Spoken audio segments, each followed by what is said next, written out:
sa letter A, Ann Curtis. Angelica Pong na babae.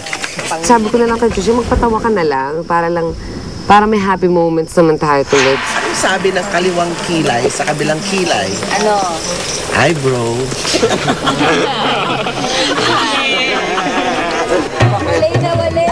Wali, dali na.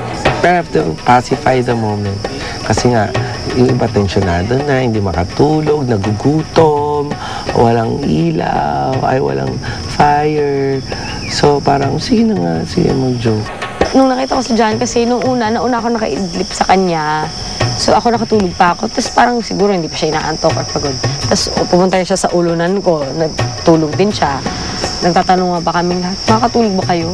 Kaya naman. Malamok lang talaga. Pero yun nga, nung pagising-gising na kasi kaming lahat, pumunta ako sa fire, nagpatuloy ako sa sarili ko, tapos tumayo na rin siya kasi nakatulog na rin siya. Lahat sila sunod, tumayo na rin.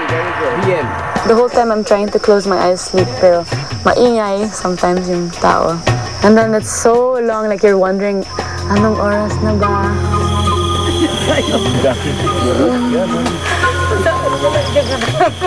Ayoko na munang umarap sa apoy.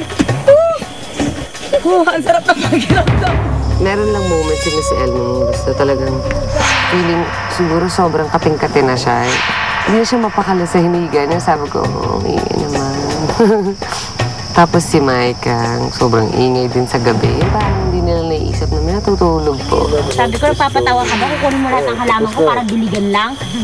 Sa may part na malalim doon.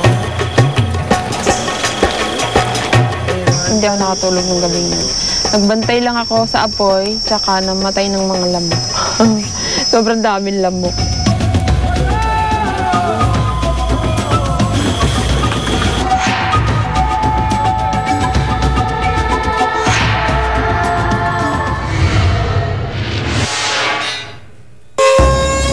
I mean, what is she here for? Is she here to try and win, to try and play? Or is she here just for exposure and wasting another spot that somebody else could use? We came. We